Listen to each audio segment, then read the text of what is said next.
and human origin studies generally.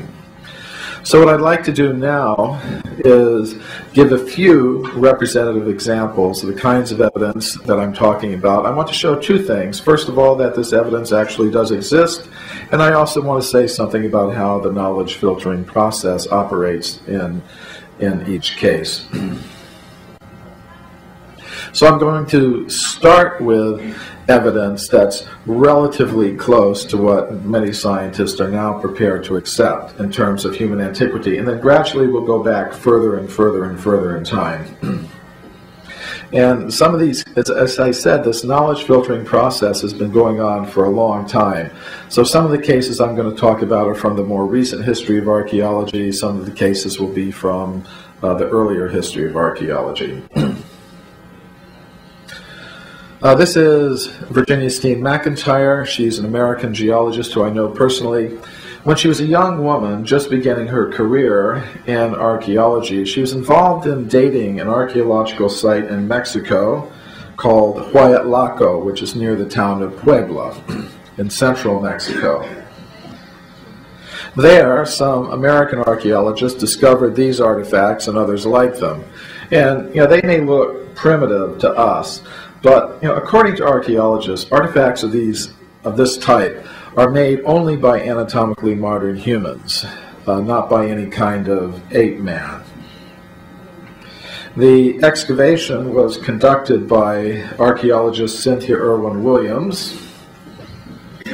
She conducted a very professional excavation up to all the modern standards.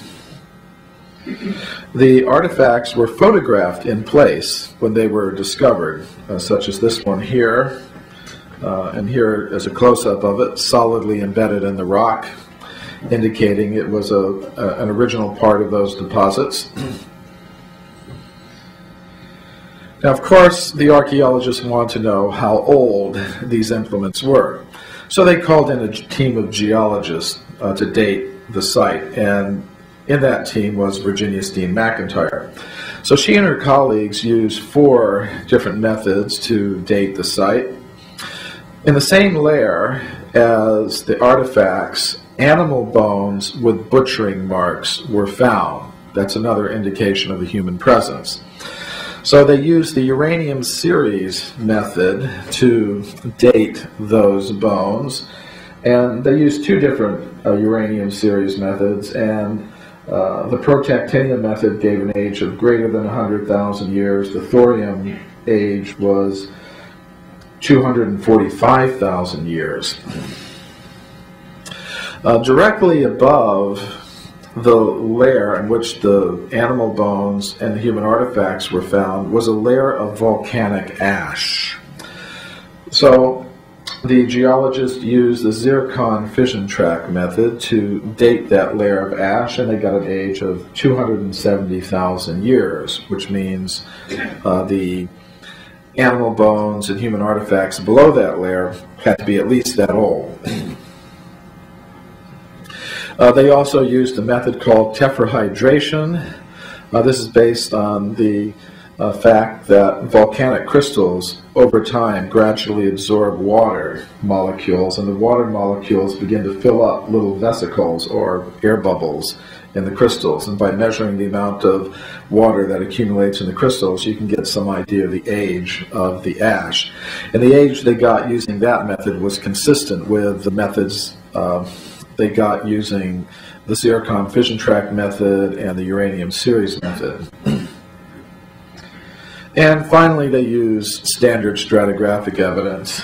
The artifact layers were at about 10 meters deep in terms of the landscape there, and they could determine by studying the geology of the region that the site had originally been covered by another 50 meters of sediment. So they calculated how long, studying the hydrogeology of the area, how long it would have taken to erode, those 50 meters down to the present level.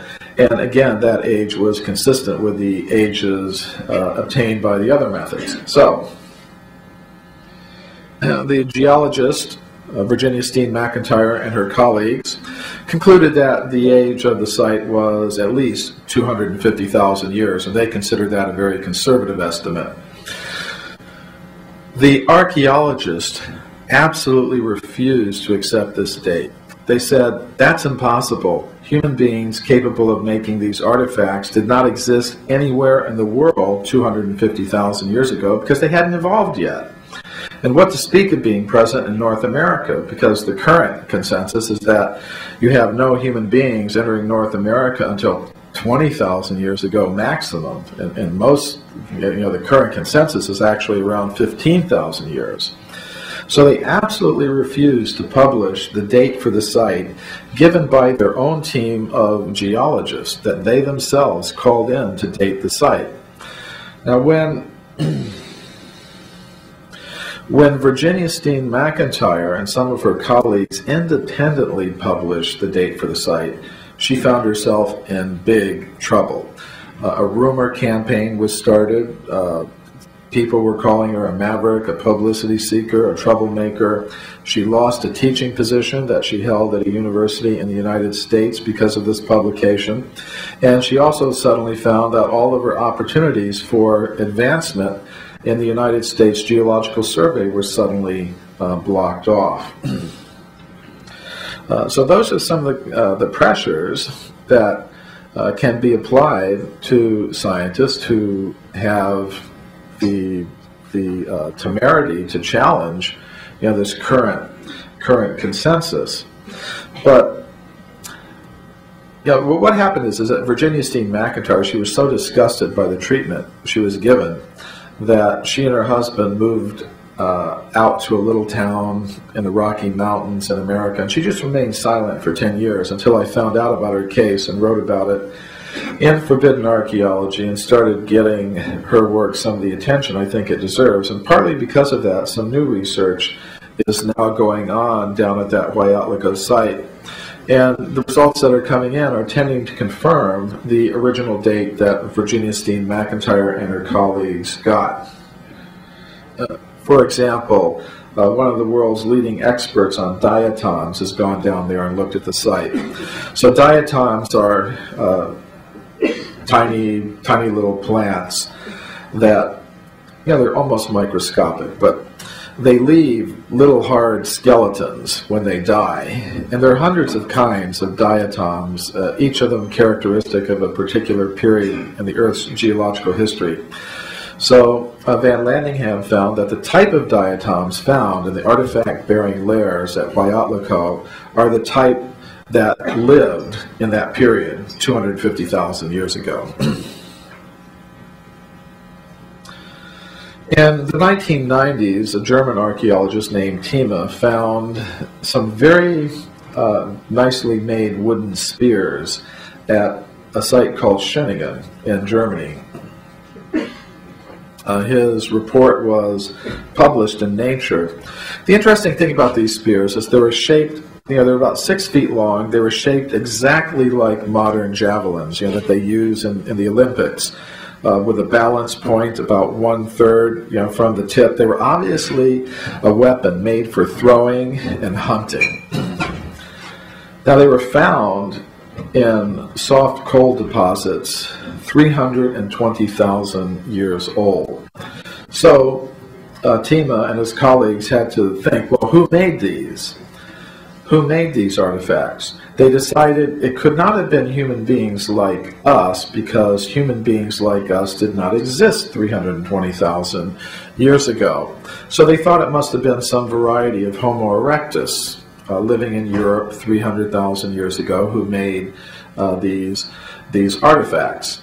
Now that was a little bit unusual because up to this point, archaeologists generally believe that the making and using of throwing weapons like this was something that only anatomically modern humans did.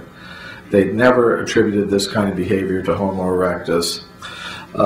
And as a matter of fact, the oldest throwing spears that they had up to this point were less than 100,000 years old, which meant they fit in their ideas about the origin of anatomically modern humans. So they thought, well, human beings like us didn't exist. Homo erectus must have made them. But I believe there's another solution to this problem